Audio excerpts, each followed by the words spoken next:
They say incidents from our childhood shape our personalities.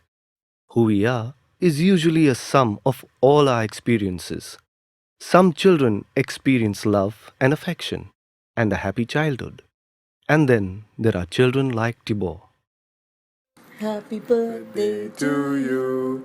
Happy birthday to you. Happy birthday. Like most 8-year-olds, Tibor had no idea of what was happening in the world around him. He had no idea who communists were or why there was unrest in the whole of Russia. Not until his 8th birthday, that is, the day reality showed its ugly face and whisked away his parents.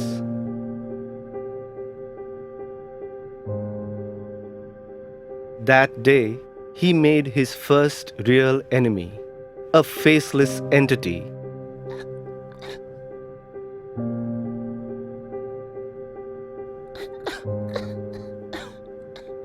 A symbol, the mark of his parents' killers. When Tibor learnt that he was to be put in an orphanage, he knew he had a decision to make: to lie down and let them take charge of his life, or determine for himself where his life would go.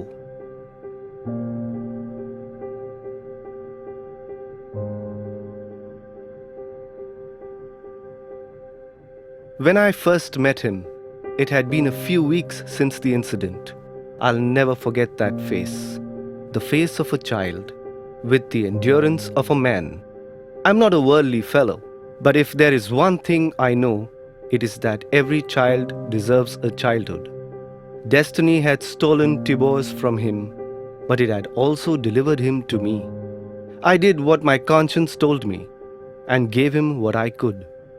After all, I thought, he was just a boy.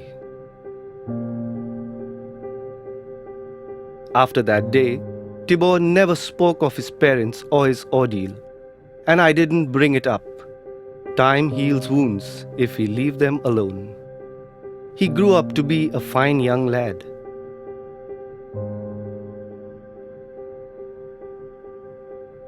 Worked hard, seemed happy. What else could one have hoped for? But even in his happiest moments, I found myself wondering, was he really fine? I knew that he often thought about that night. I knew that in his heart, he still remembered and hated the people who killed his parents. Even if he never spoke about it, I knew that he hadn't let that hatred go. Who could? They say incidents from our childhood shape our personalities. So I often prayed to God that his wasn't being shaped by that horrible night, but by everything else that had happened after it.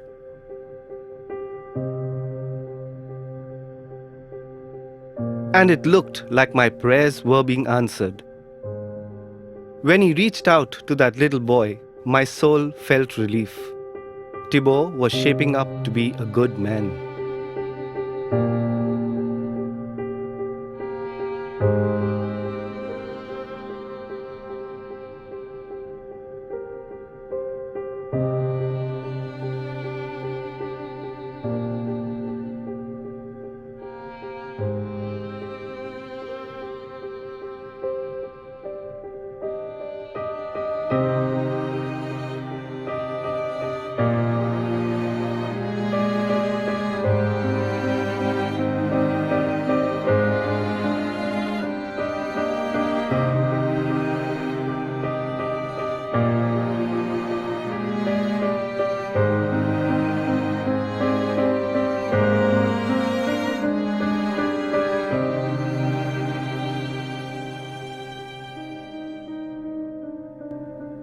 Tibor never told me where that boy went or why, but somewhere in his eyes that day I saw that young 8-year-old I had seen all those years ago. I saw the hurt, the anger, the hate, and I prayed again that he may have the strength to let go of that hate. When they found him, they said he had gone hungry for too long. and died of starvation.